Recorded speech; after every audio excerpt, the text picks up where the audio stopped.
Thank you so much for joining us today as our team review the user experience evaluation that we've been working for Hayneedle over the past few months. Starting in January, this research team assembled to understand how Hayneedle can become more user-friendly with the ultimate goal of improving the market positions and to increase the company revenue.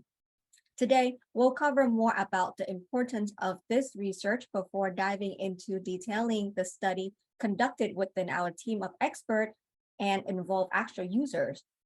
We'll then summarize our important findings and discuss how Hayneedle can implement our research to push the business forward. The online furniture market is expanding.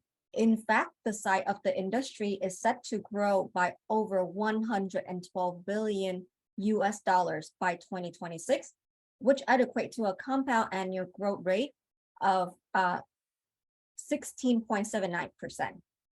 Online furniture sales in United States alone can reach a value over 55 billion US dollars in 2021, yet Hayneedle only account for 0.63% of this amount. We'll dig in further to Hayneedle position in the industry in a bit, but an important note here is that Hayneedle.com bounce rate is significantly higher than the competitors by over 58%. With Hayneedle being an online-based business, optimizing the digital experience can massively impact the company customer base and ultimately revenue stream. Beginning by identifying the difference between the type of user, either known by the system through a login or unknown by anonymously browsing. We evaluate the interaction that would affect the shopper decision to cross the threshold from unknown to known user. Specifically, we aim to investigate and improve the following area during our user research in order to promote a seamless web experience and provide an incentive for anonymous browser to transition into a known user of Hayneedle.com. Keeping this scope in mind, it is important to note a crucial finding upfront that we discovered through our survey. Out of 90 people who shop for furniture online, 0 stated that they have ever shopped at Hayneedle's. Although we would have liked to send the survey out to a larger sample size, this metric further emphasized the importance and the fragility of the unknown to known user path. Ultimately, the strength of the user experiment for a digital-driven company like Hayneedle's mean the strength of the business as a whole. Our team employed 5 different methods from both expert evaluation and user evaluation to determine the strengths and weaknesses of Hayneedle digital experience. I'll go ahead and hand it over to Crystal to cover our expert lead research, which include a heuristic evaluation and competitive analysis. As Lynn said above, we started our research with a heuristic evaluation.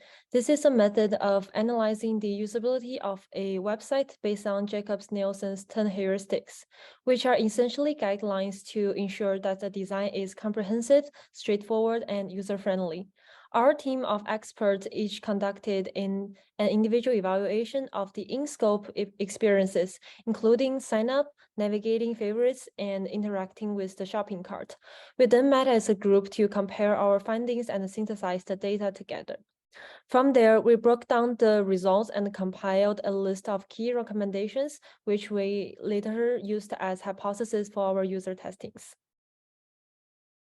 Overall, we identified 12 positive interactions that contribute to the usability of Hayneedle's website, and 24 negative findings that detract from the level of user-friendliness.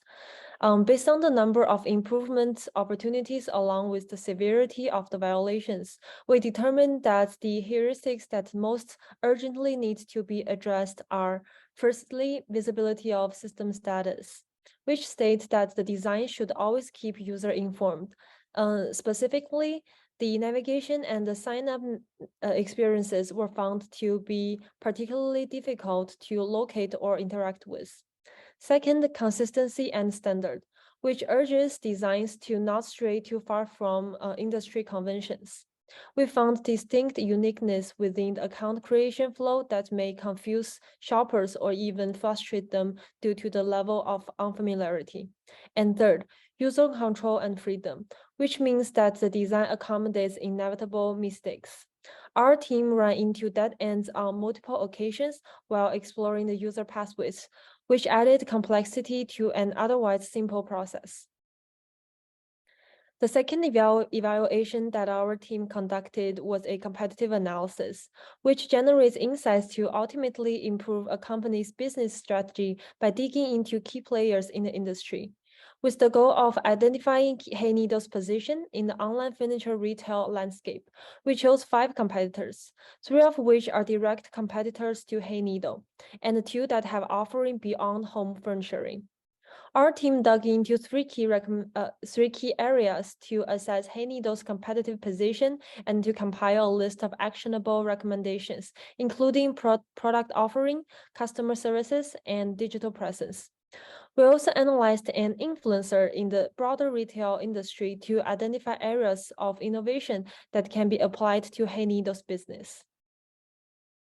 Overall, we pointed some strategy recommendations and website optimizations that our team believe will sharpen Hayneedle's competitive edge. Since the study was conducted internally within our group, these recommendations were used to help define the scope and objectives of later user studies. These 4 user-driven evaluations ultimately helped us test our previously formed hypotheses, form actionable recommendations, and prioritize the next steps to advance Hayneedle's business. From here, I'll hand it over to Jen to cover our survey and card sorting activities. Thank you, Crystal. While surveys are typically used to collect mass amounts of normalized data, our team decided to utilize a questionnaire as the first step in our user evaluations because of the time constraint on the project in general. What I mean by that is, by blasting out a survey to our networks via text, email, and social media, we were able to capture a list of willing participants while simultaneously getting a pulse on the online furniture retail customer base. In addition to streamlining our recruitment efforts, the survey helped uncover people's preferences and attitudes toward shopping for furniture online, discover the values and factors that drive their shopping decisions, as well as evaluate Hayneedle's brand awareness. By far, the most impactful metric that we extracted from the survey was that while 95% of respondents have shopped online for furniture, not a single participant reported shopping on Hayneedle.com ever. This aligns with the market share reported in the competitive analysis, and as we stated in the beginning, highlights the vitality and vulnerability of the interactions that lead to an unknown site visitor becoming a user known by the system.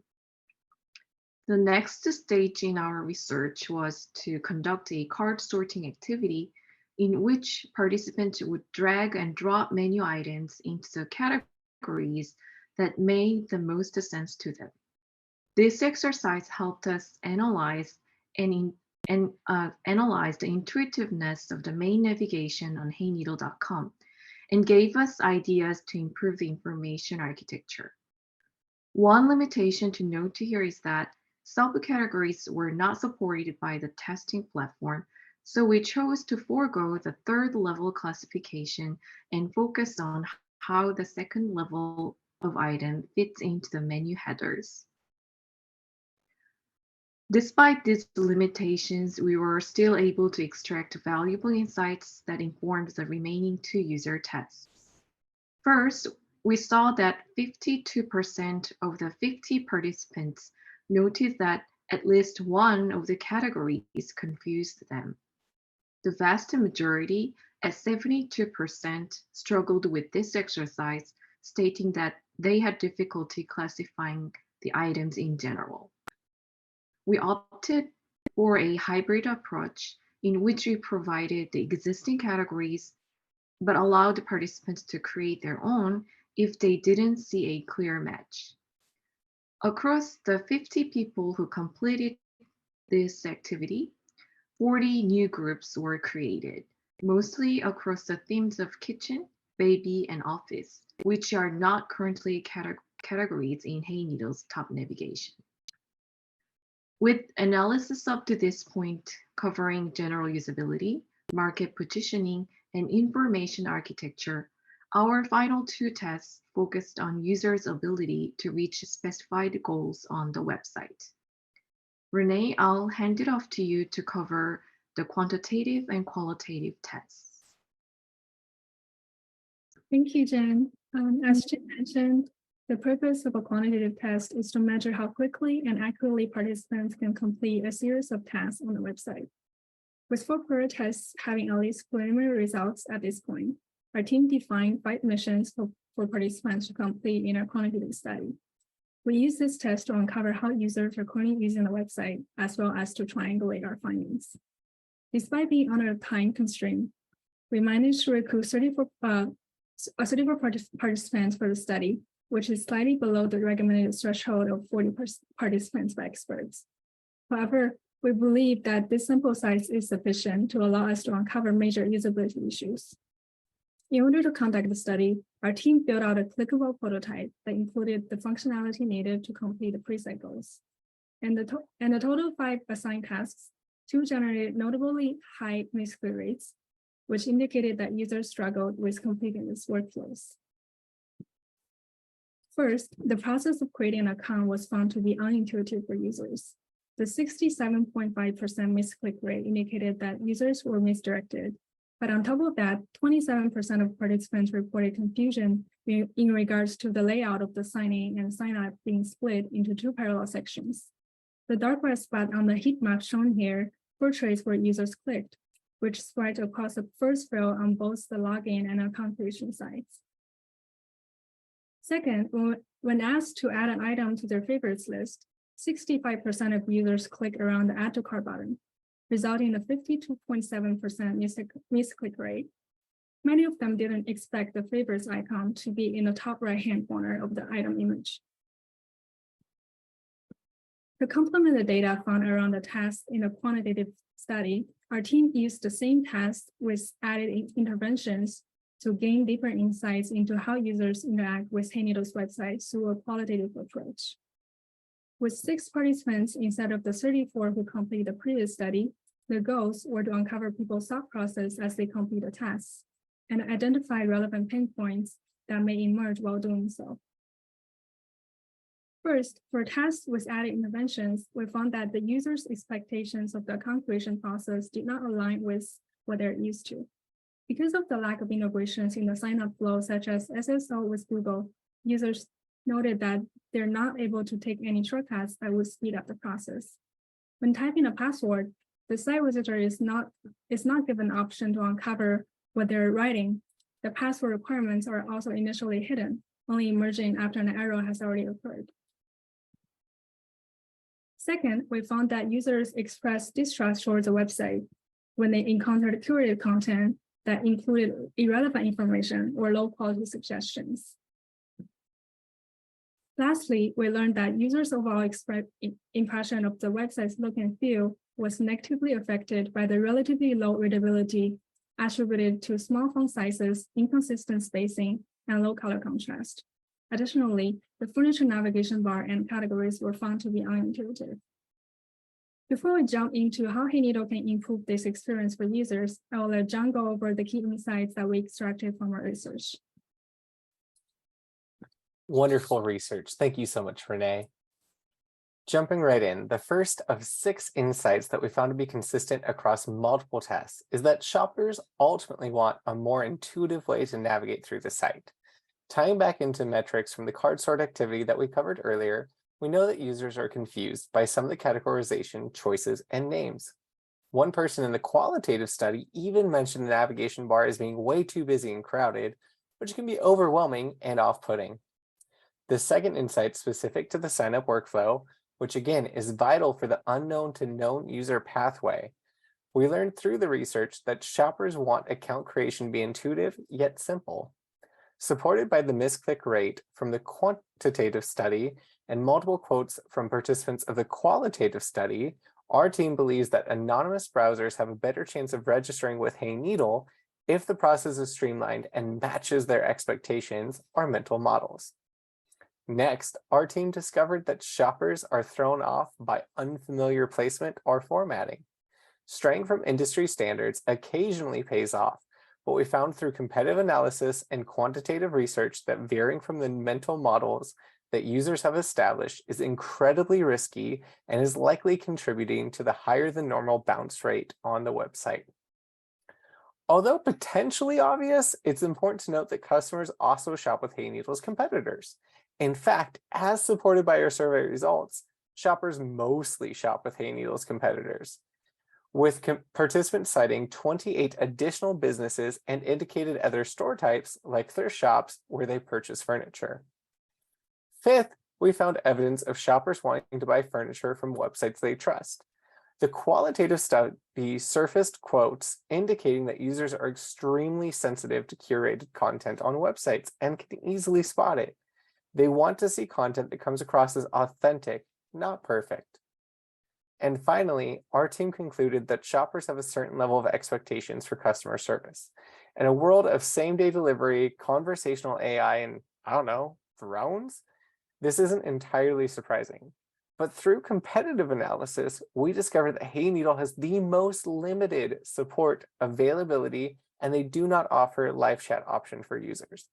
Now, what to do about all these conclusions that we drew? I'm going to hand that over to Liz for our recommendations for Hayneedle. Thanks, John. Ultimately, our team boiled all of this down to 5 recommendations. First, we believe that Hayneedle can improve the intuitiveness of the shopping experience by reconfiguring the top-level navigation. Specifically, updating the information architecture to reflect the mental models of shoppers will make browsing feel more natural and in some ways thoughtless to users, which in this case is a good thing. In addition, renaming the falsely curated content will set more realistic expectations with visitors, ultimately removing the betrayal of trust right off the bat by introducing a section like Just for You to a first-time Hayneedle.com shopper. As an actionable first step, we have data to support that adding specific sections in the top menu for office, baby and kids, and kitchen will help shoppers more seamlessly navigate to furniture items that fall under those categories. Our second recommendation to improve Hayneedle's user experience is to implement reasonable constraints to the sign-up process. While the fact that the flow is currently fairly streamlined can be seen as a positive, we identified multiple places where users could have a hard time recovering from a mistake or error. For example, right now, the new user only inputs their email address once, meaning that if there's a typo in that single field, account recovery will likely involve intervention from customer support. Adding a second field to verify will prevent the root problem before it even occurs. Similarly, being able to view the password helps with memory processing and again prevents the need to reset credentials immediately after account creation. For the best of both worlds, in that the process would be both streamlined and safeguarded, would be to implement third-party verification through single sign-on interactions. Another thing to note here is that we recommend the sign-up process not stray too far at all from the industry standards, which it now does with the split screen view of sign up and sign in. In the same vein of layout optimizations, we propose upgrading the overall look and feel, not to mention usability, of Hayneedle.com by implementing consistent grid structures and cohesive guidelines for hero text and images. Seen here is a comparison of Hayneedle's grid variations next to a direct competitor's layout that persists throughout the entire site. Next, we strongly suggest consistency in the favoriting experience. Currently, the heart iconography, placement, and functionality vary based on where the shopper is on the site. Such a core function of the shopping experience should be an anchor to the user as they browse. Yet the dissonance and inconsistency adds unnecessary cognitive load. Our team also believes that there are likely improvements to be made in the favoriting workflow, and we encourage that you invest further research to pinpoint those areas of opportunity. And finally, we advise employing all relevant resources to strengthen the overall trustworthiness of the Hayneedle brand. Leaning on the existing reputation of the parent company, Walmart, is a step in the right direction, but beyond that, enhancing Hayneedle's standing by personalizing the shopping experience, expanding and improving customer support, and being more transparent will contribute to the perceived dependability of the business. Our team also urges investment into further research on cookie usage to advance personalization and streamlining processes as rewards to repeat visitors by remembering login information, shopping carts, and possibly more. Okay, taking a deep breath here. We are aware that we've thrown a ton of information at you. So we went ahead and prioritized the top to-dos into 3 categories. For immediate actions, we recommend changing the names of the falsely curated sections such as Just For You and Trending Now to build trust with new site visitors.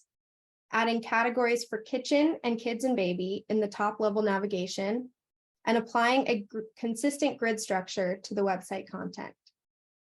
For more long-term projects, we encourage you to expand Hayneedle's customer support offerings, including both channels and availability, apply a consistent brand voice across the website, and incorporate options and constraints into the sign-up process.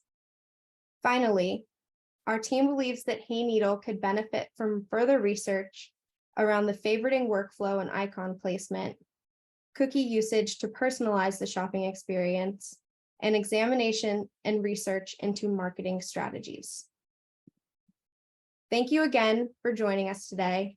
We'd like to take this time to open it up for any questions that you may have. And again, we really appreciate your time and attention.